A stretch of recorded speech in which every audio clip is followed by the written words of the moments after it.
Hey there everyone, this is Samuel Johnson and welcome back to the MCU Perspectives What If Edition. And today we're going to be discussing episode 16 of Marvel's What If.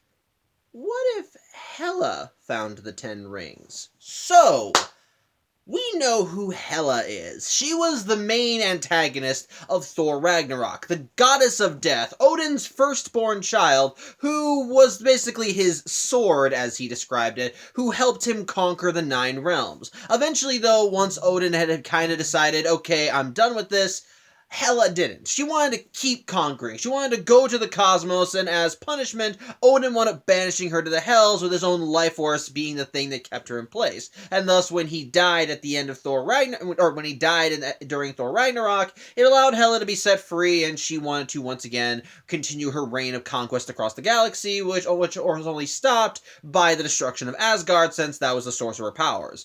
But with that out of the way, we also know who Wenwu is. Who, if you remember my MCU perspectives proper, he was the main antagonist of Shang-Chi and the Ten Rings. The real Mandarin. And yes, I finally remember his name! It's long after I've looked at Shang-Chi and the Ten Rings, but hey! Better late than never. They at least say it during the thing. Point is, he was the real Mandarin, not the fake puppet dumbass that was used in Iron Man 3. No, this was the real deal, and he was the head of the 10 rings. He also had his own bit of conquering, as he essentially kind of acted as a silent shadow across the world, creating the 10 rings to essentially enforce his own little underground empire, which eventually he brought to a halt when he sought out the realm of Ta Lo. He met a woman there, they fell in love, they had kids, but when she was eventually killed, he went back to his villainous ways and taught his son Shang-Chi all these various forms of kung fu to mold him into this badass killing machine that he hoped to succeed him, but Shang-Chi didn't want to do that, and so the events of Shang-Chi and the Ten Rings occurred. But these are two very different villains, both of them with their own separate arcs and their own separate motivations and so forth. Well, what would happen if they crossed paths?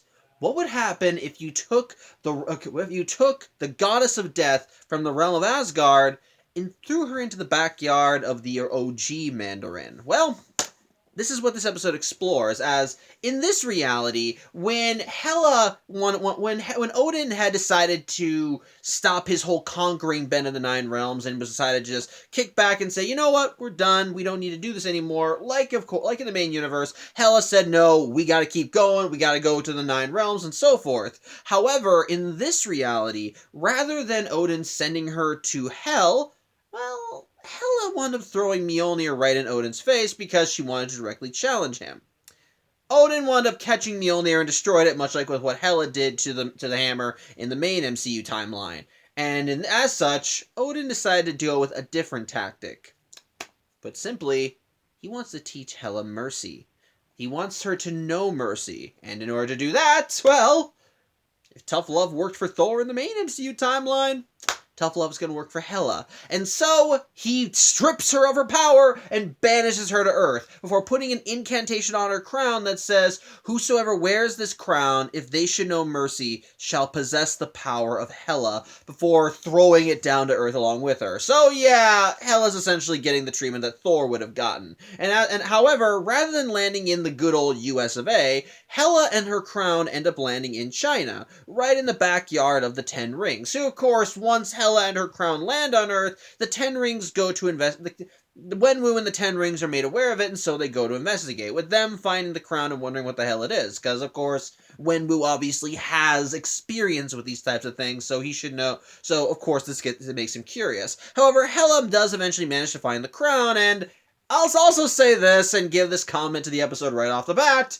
Hela is still a very charismatic motherfucker. She is just... So when she walks onto the scene with the 10 Rings, she just oozes confidence and swagger. Just strength, power. You can just tell that she can just take command of the entire area with just a glance. And it works. It still works. She still carries the same charm that she did when she was the villain of Ragnarok, and I dig it. But either way, yeah, she's here for her crown, and she pretty much just tells the 10 Rings to piss the hell off because they're in her way. Of course, Wenwu doesn't immediately kowtow to that and just kind of mocks her a little.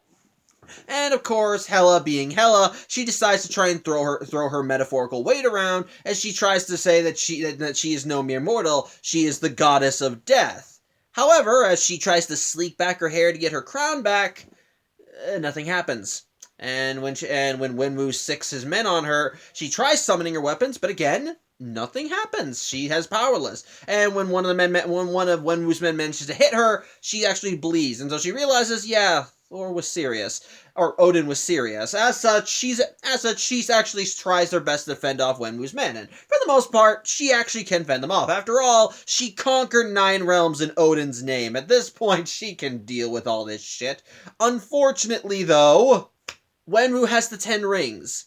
Yeah, I'm guessing the episode title means the organization and not the actual artifacts. But either way, that is because he has these artifacts in his possession, he's able to actually overpower Hela, and she's a little shocked by this, because the 10 rings are not things that are supposed to be on Earth. But Wenwu is able to put 2 and 2 together and realizes that Hela is not of Earth either, and this intrigues him. However, as Hela talks about how she could easily take Wenwu if she had her crown, Wenwu decides to take her up on that offer, as he releases her from the rings and pretty much directs her to the crown, telling her, fine, you want to kill me? Go ahead, take it, then we'll have a proper fight. And so Hela just kind of mocks him and says, I never really had one of my victims lead me to the tool of their execution before. And as such, Hela does go over to the crown, but she can't lift it.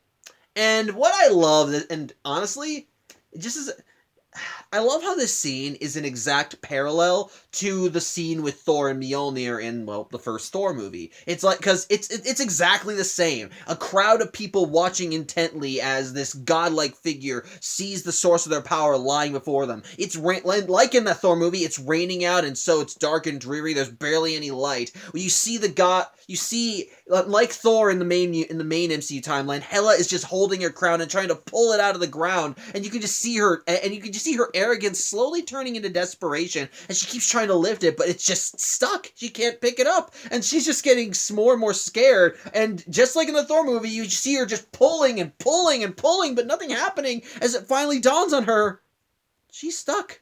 She's screwed. And we see her we see that last little bit of defiance die as she just whispers a prayer to her father and says, Father, please don't do this to me. But yeah, it's perfect. It's a great parallel to the scene with Thor Mjolnir in the Thor movie. I love it. But either way, yeah, Hela's quickly realizing she's fucked. She can't take this thing out of the ground. She can't actually do anything. So Wenwu decides to, instead of kill her, bring her back to the Ten Rings compound, where he decides he wants to get to know her more. He clearly does like her spirit. He likes he likes what she's got, and so rather than wanting to keep her prisoner, he wants to form an alliance, as he invites her to tea and dinner, gets her a red dress, and so forth. And so basically he starts showing her around, as he shows her the 10 rings, what they do, and he claims that the 10 rings are here to create peace, help the world, and all that jazz, which I'm dubious by, but whatever. Maybe this is like very early 10 rings. Maybe it did start with him wanting to bring peace through conquering. I don't know. Point is, I'm just a little hesitant to listen to this guy's message. My point is, though, he wants to protect the world through conquest and all that. Basically, but yeah, they do even acknowledge that it's protect the world through conquest. And as such, he wants Hela's help in doing all that. And Hela just kind of rolls her eyes at this, because why would they want to do that? But he says that they can restore the world, make it better, all that jazz. And hey, working together, they could probably be a great team. Which, yeah, as he's explaining all this in one scene, he tries putting the moves on her, as he holds her hand and just holds her face and just slowly leans in for a kiss. And as Hela raises her hands up to his face, she just smacks his head right into the table several times, because she is not having any of that crap, as she makes a run for it. As such, the 10 ring, more of Wenwu's men come in and want to know if they want to chase her, but no, Wenwu actually liked this. In fact, it's just further convincing that Hela is a perfect partner. And as such, he just tells him, no, I want her alive. So, as such, Hela manages to make a getaway, but as she tries running away, she accidentally falls into I want to say a stable, an underground pit. I don't know, but point is, it's clear that we see that even in this timeline that the Mandarin has already begun making moves to find Ta Lo. Why? Because a familiar face from the main MCU makes an appearance here, and I'm gonna pause for a second because I gotta look up this creature's name. So excuse me for a sec.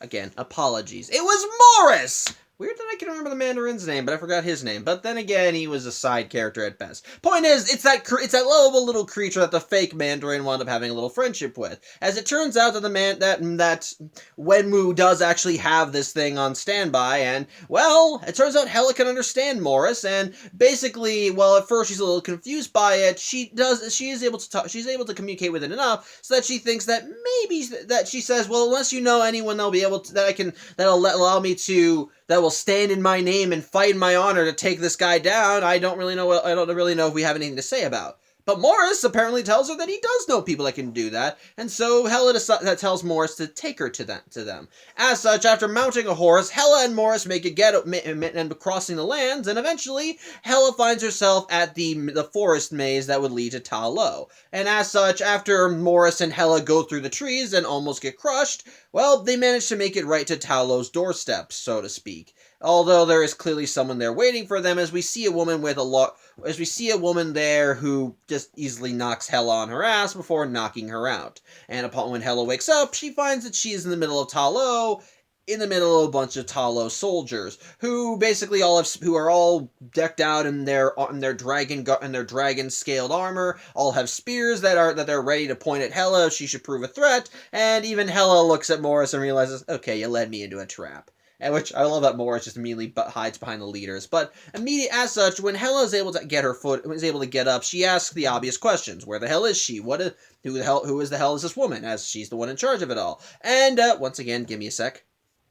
'Twas Zsaji. But yeah, basically, the woman introduced herself as Zsaji, and she mentions which I'm sure Zsaji was one of the characters in Shang-Chi, so forgive me, but basically, I'm guessing she was Shang-Chi's aunt. Again, it's been a while since I've seen Shang-Chi, I gotta go back and watch it. My point is this: basically, Zsaji knows who the hell Hela is, because, well, Morris told her. And so Hela tries convincing everyone to, fight for her, take down the Mandarin, take down her father, and maybe take down this lady that Odin is meeting with, who I'm assuming is Freya, and who would be the mother of Thor and Loki in another reality. My point is this: she wants to get them on her side, but you gotta remember, the warriors of Ta Lo ain't gonna deal with that shit. They're the guardians of the underworld, and the dweller in the dark. So point is, Hela's not someone that they're gonna be listening to, and ultimately, they don't want to listen to Hela. They're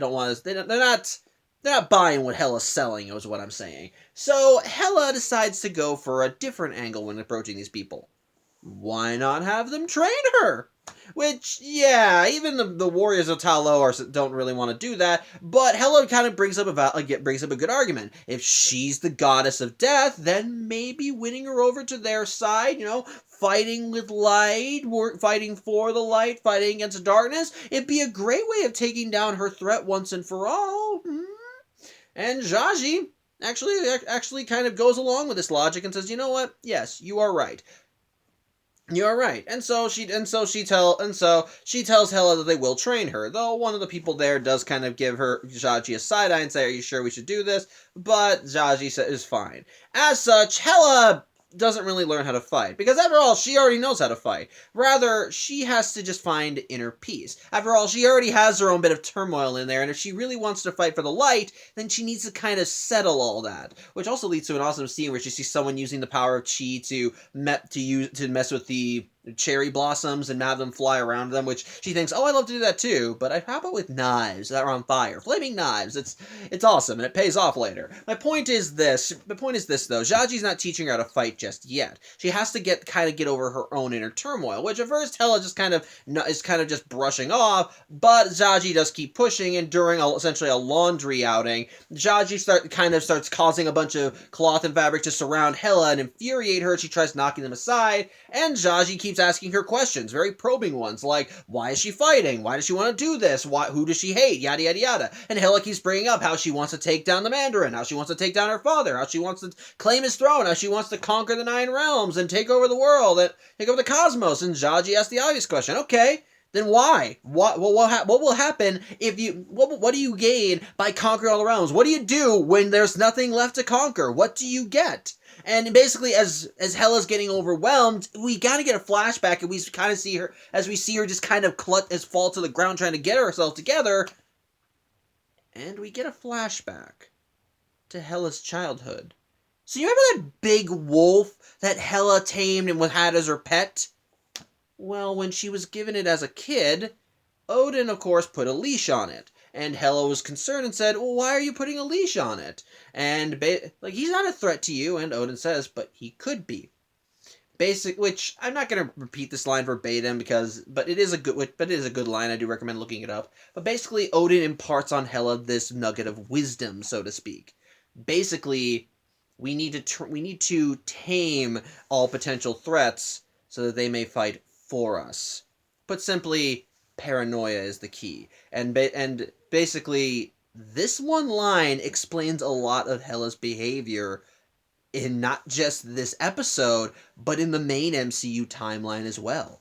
Because, essentially, like Thor and Loki before her, well, in terms of story, Hela kind of got it nailed into her head from a young age that she had to be a conqueror, that everyone was a potential threat, and that if you wanted to be free of any new threats, then you had to conquer the enemy. You had to take them down. You had to prove yourself superior. And this ideology actually explains why Hela wanted to keep conquering, even though Odin said, I'm done. And it actually opens up a new avenue when Hela begins realizing that that's the root of her problems. Because once she has that, she realizes that what she truly yearns for is freedom. Freedom to make her own decisions. Freedom to live her own life. Just free to not be someone else's weapon. And once Hela has that realization, that's when her training with Zsaji truly begins. She truly does learn to fight. She does learn the ways of Ta Lo, and she actually excels in them. As she actually gets more adept, she learns to be more refined with her fighting style. She's doing a lot better. Unfortunately, though, when Hela went to Ta Lo, well, the eyes of Asgard were kind of watching her, and when she entered Ta Lo, they lost her. And so Heimdall went to go talk to Odin about how he can no longer see Hela, which concerns Odin. Before Heimdall mentions that before Hela disappeared, she encountered Wenwu and his mystical 10 rings, and how these things may have the potential to kill a god. And so Odin, out of paranoia, decides that he wants to take his war straight to Midgard and claim the 10 rings as his own. Which is where we cut back to Hela, as we see her meditating in Ta Lo, but as she's just kind of sitting on a cliff minding her own business, she sees the Bifrost activate, and she quickly realizes, oh shit, Dad's here. As such, somehow she's able to figure out that that Odin is waging war in her name. I call that a plot hole, so it is. And she decides she needs to go fight him as she grabs armor, weapons, and dragon scale armor. But when Zsaji goes to meet her, she tells her that if she wants to do this fight, then she's going to do it alone because their training's not over. But Hela says that if she truly wants freedom from her father, wants freedom to make her own decisions, then she has to make this fight with or without Ta Lo backing her up. And once she leaves, Zsaji actually smiles. But either way, back at the 10 Rings compound, we see that the armies of Asgard are literally banging on their doorstep with Odin at their helm, with Wenwu on the front lines trying to kick ass with the 10 Rings. However, as this is going down, well, that's when Hela shows up and starts providing Wenwu with backup, which Wenwu is actually happy to have her there and even comments her armor, though he says he probably liked the dress more. Guess he has a bias. And so Hela actually is actually holding her own before Odin comes up, and while he is happy that Hela is alive, sorry, chicken came in. While he is happy that Hela is alive, well, he still sees the Ten Rings as a potential threat, and so he asks Hela to come to him, stand by his side, and help him claim the Ten Rings for himself. Which Hela is not interested in. She just tells her father to back the hell off because, well, essentially, there's no reason for this fight. He even says he waged this war in her name, and yet here she is, alive and well. There's no reason to do this. He should just leave. But Odin's not going anywhere because he still sees the Ten Rings as a potential threat to his empire. So, yeah. Essentially, Hela is now opposing him. Excuse me one second.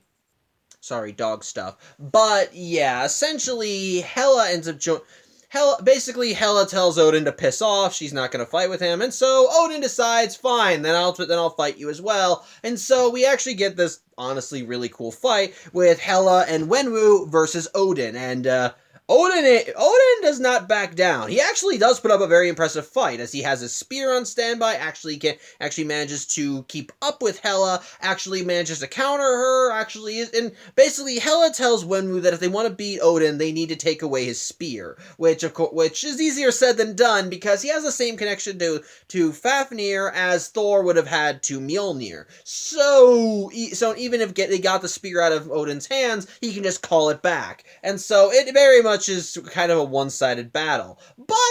But again, Hela and Wenwu actually are able to hold their own, as Hela goes in for close quarters combat, while Wenwu comes from a distance and hits him with the 10 rings. And while Odin is able to kind of grab the 10 rings at several points, basically where one side of this team-up falters, the other is able to pick up the slack. And so even if Hela is knocked down, Wenwu's able to is able to help her up, and likewise if the 10 rings are taken from Wenwu, then Hela is able to come in to get up close and personal. Hell, at one point in the fight, she actually gets to use the fucking flaming knives, which is awesome. I love it. It's great. It's great. But basically, as the battle goes along, Hela and Wenwu actually do put up a very good fight, and actually they do manage to get up close and personal, and basically throughout the fighting, Wenwu even manages to deliver the coup de grace. He delivers a mega punch right to Odin's face, using the 10 rings as a bracer, knocking the god down. However, as he's on the ground, Hela offers him a hand of friendship, as she offers him mercy, as she tells him that he should just stand down. His battle is over. He doesn't need to wage this conquest anymore. At which point, Odin grabs Hela by the neck and lifts her up, as he just tells her that he can't. As he tells her that she's failed him, that he took her power, that he made her mortal, that she can't stand against him, and that she probably will die. But Hela kind of throws some words back in his face. Words that I did not talk about, but words I'll bring up nonetheless. Essentially, a goddess of death who does not value life does not deserve it. Basically, a goddess who does not value life should not have dominion over death. Something that immediately Hela throws in his face. And as Hela just kind of is ready to accept her fate and be killed by Odin, her helmet starts shaking from its crater. It rises from the air and then just flies right to Hela, much like how Mjolnir did for Thor. And sure enough, as Odin has Hela in his grasp, her crown just flies above her head, comes down, and Hela is empowered. Although, she's not empowered as the goddess of death. Hold on again. Again, dog stuff. But, yeah, as Hela is empowered, as her clothes come back, she's not black and green and dark. Rather, she's shining radiantly, filled with life and white and just her outfit glowing with this great white radiance, which actually just lights up this whole area as she floats there. Odin, of course, does not know when to say no, as he takes Fafnir and blasts at Hela, but with her power, she's able to counter it and manages to land one final coup de grace on Odin, knocking Fafnir out of his hands and knocking him to the ground defeated, but not dead. As Hela goes to him, and Odin accepts defeat, as he tells Hela that he sent her to this land to teach her mercy, and now here she is, having learned the lesson and even surpassed Odin. And he concedes. He just tells her, the throne of Asgard is yours if you should want it. And Hela says that, yeah, she will need to reclaim it, that she will claim the throne, but not in a conquest. Rather, she will need to do this Rather, she'll need the throne if she's to dismantle Odin's empire. And basically what she wants to do, she wants to spread a reign of peace across the galaxy, across the cosmos, across every bit of existence. She wants to spread that peace. And basically Wenwu, who's been watching all this, kind of agrees with her, and well, they end up forming a pact. The armies of Asgard and the Ten Rings join together and begin a campaign of peace across the cosmos, helping out worlds, trying to give freedom wherever they can. And at the end of the episode, we see how their campaign has made a difference as we cut to a familiar sight of a little green girl whose world is about to be gunned down by a mad titan, who is offering this little girl a bit of mercy. But as he does this, a light shines in the sky, something that gets his attention, and when he looks up, on the Bifrost, she sees the armies of Asgard and the Ten Rings charging forward, ready to face him and take him down. So, yeah, that's the end of the episode. And my thoughts on it? It's a pretty good episode, I won't deny.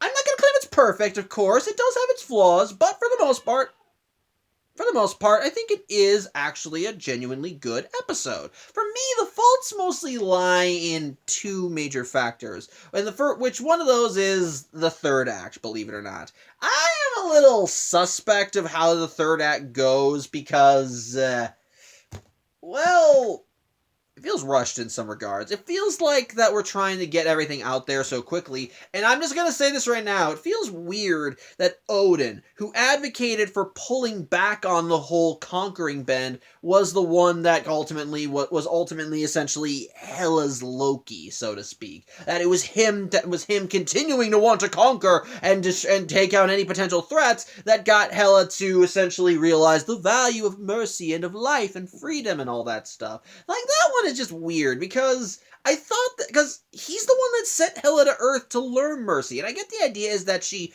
surpasses him. That he essentially pushed her to an ideal that he himself had not met yet, but it still just feels weird and a little off for me. And again, here's another flaw that I have to give this episode.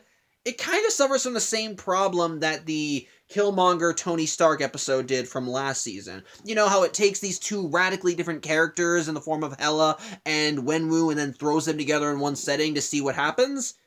Well, sadly, like the Killmonger Tony Stark episode, it favors one side of the story over the other, and that sadly isn't. For that, it's Hela. While we do see her become entrenched in the, I guess I can say, world of Shang-Chi and the surrounding elements, at the same time, it feels really like we should have had more time seeing her develop alongside Wenwu, learn more about him. Now, to be fair, Wenwu was a very well-developed villain in the MCU proper. He had a good motivation. We understood what made him tick, and we saw that despite his conquering bend, he did have a soft side, and that soft side and I feel like that Hela essentially helped reach that soft side in this episode, as like I said, the armies of Asgard and the Ten Rings ultimately band together to spread peace across the cosmos. So in that regard, he doesn't really feel like we need development on that part. It's just that when you have an episode that's called "What If Hela Found the Ten Rings,"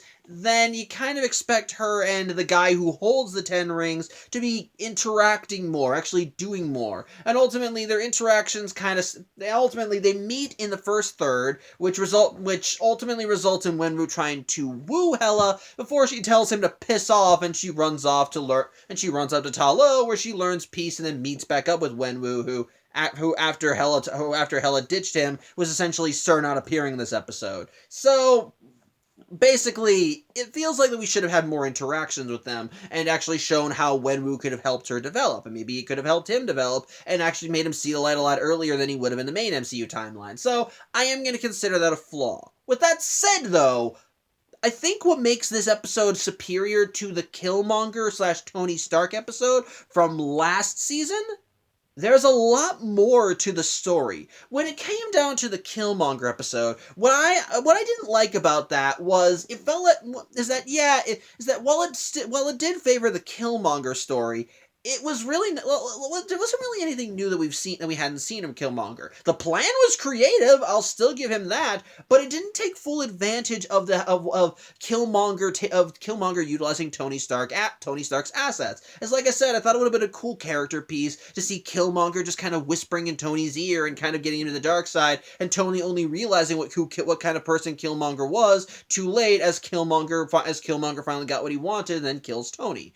But that never happened. He kills him like halfway through the episode, and then it's just Killmonger's show from that point on. But in the case of Hela, why I'm more willing to accept it here than in that one is that it really does feel like a very compelling story that gets more in-depth with Hela. Like I said, I love how pretty much this episode is to Hela what the first Thor movie was to Thor. It teaches her, like Thor in that movie, Hela has to learn a lesson. It's just that whereas Thor had to learn humility and about righteousness and selflessness and all that crap, Hela has to learn mercy, which is kind of hand in hand with the same righteousness and peace that Thor had to learn. But in this case, she had to essentially temper her anger. Like Odin said, she yearned for conquest and power. And in this episode, she was put in a position where she had to learn that lesson. Because like Thor, she was stripped of everything she had. Which again, I love how when she tries picking up her crown at the beginning of the episode, it mirrors Thor trying to pick up Mjolnir. It's almost shot for shot the same, and I love it. It was perfect. Just perfecto.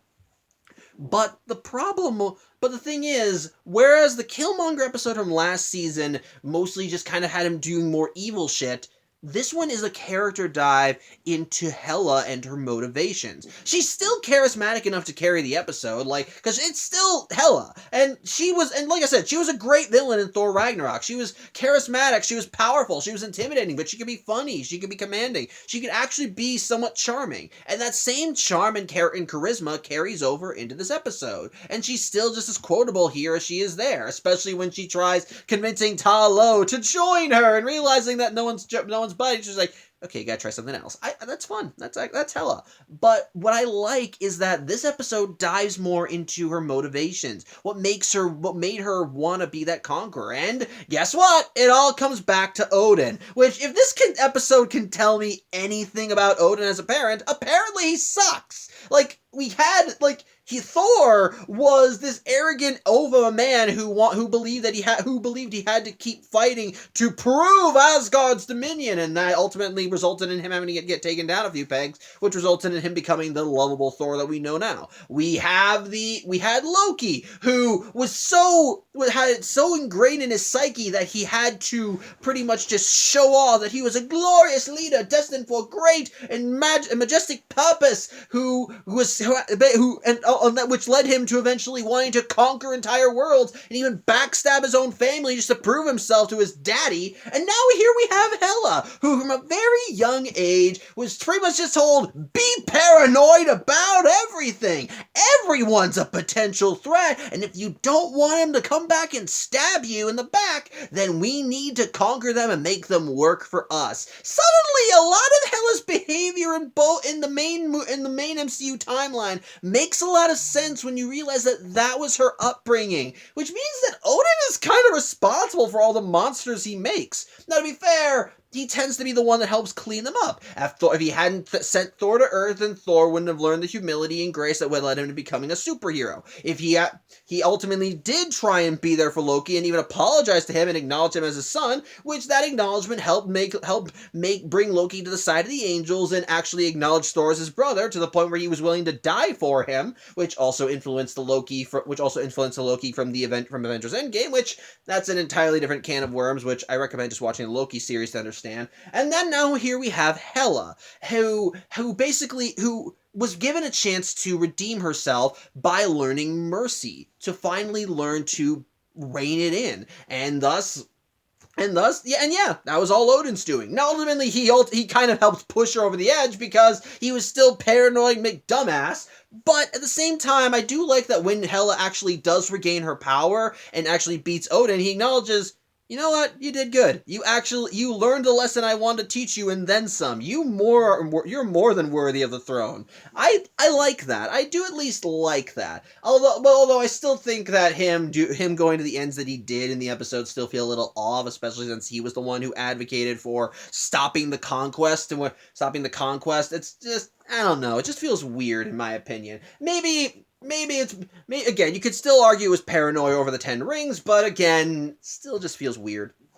And like I said, it still felt weird that Hela was able to figure out that he was waging war in her name, which, how did she know that? I can understand she wouldn't know what the Bifrost is, but how would she know what her dad's doing? Especially since he kind of didn't want to keep conquesting things. So, again, some flaws story-wise, but again, going back to what I liked about the episode and why I still think it's superior to the Killmonger Tony Stark episode, it really does dive into Hela's motivation, and with Hela actually realizing that this lesson that was ingrained into her is the source of her contempt, her strife, and all that, it does lead to some genuinely good character development, as we see her mastering herself, fighting alongside Wenwu, actually trying to stop Odin as he tries to go on a new path of conquest, and ultimately, as Odin himself wanted, she learns mercy. She learns peace. She basically, if someone's threatening you, take them down,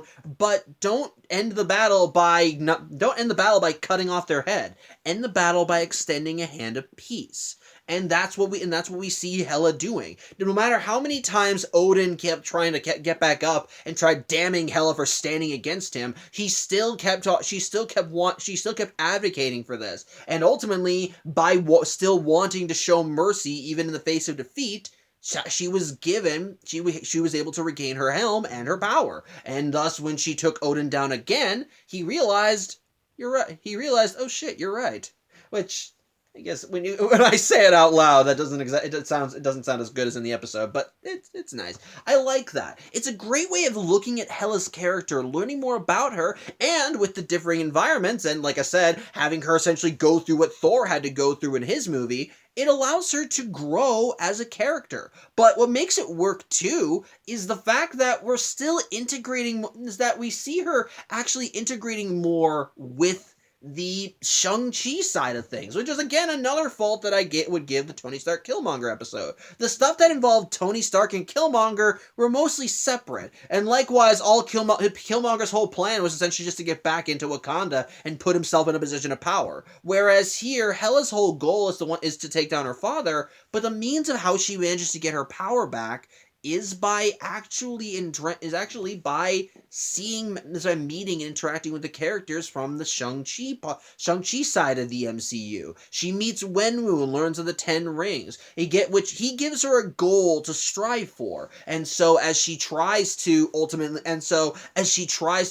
the power to take him and by extension her father down, she travels to Ta Lo under the instruction of Morris. And thus when she arrives in Ta Lo, she does eventually talk them into teaching her, but through their teaching, she's able to get better insight into herself, and that in turn allows her to grow and become better. And quite frankly, I do like where she ends up in the end. I like that she becomes essentially the goddess of life, so to speak. How she wants to spread peace across the cosmos, not by conquering, but by showing mercy, by creating freedom. It's nice, it's happy, and actually is a lot more lighthearted than it actually feels very lighthearted and nice, and it is cool seeing this version of Hela essentially make peace with herself and becoming someone who truly does value life. And I love that. It's nice, and I love how they showcase it. I love how they're able to integrate her, and I love how we see her interacting with the elements of Shang-Chi, how they influence her, how Zhaji's teachings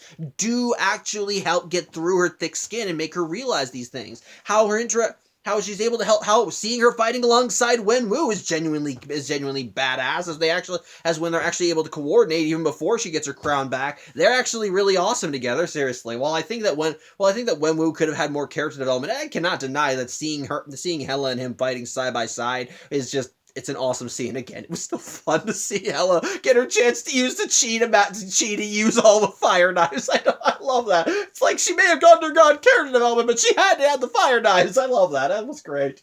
But it's still just it's just a very strong, in that regard, I think this is, in that regard, I do legitimately enjoy the episode. I love how they're able to kind of mesh together these two different sides of the MCU here, having the stuff from mixing together the worlds of Thor and Shang-Chi in a way that makes them both feel in a way that feels very natural, retelling the story of Thor but with Hela, and in I love the creative way that they retell the story of Thor with Hela, but while still making it unique and interesting, especially considering how she interacts with the elements from the Shang-Chi side of things. I love seeing her come to her own. I love seeing her gain her inner peace. I love seeing her reclaim her power. I love seeing her fighting side by side with Wenwu. I love seeing her as she goes to Ta Lo. I love seeing her as a main character before and after her character development. And at the end of the day, I think it really is a good episode. Like I said, I'm not going to claim it's a perfect episode. Like I said, the third act does feel a little rushed in some regards, especially with Hela knowing immediately Odin was there, and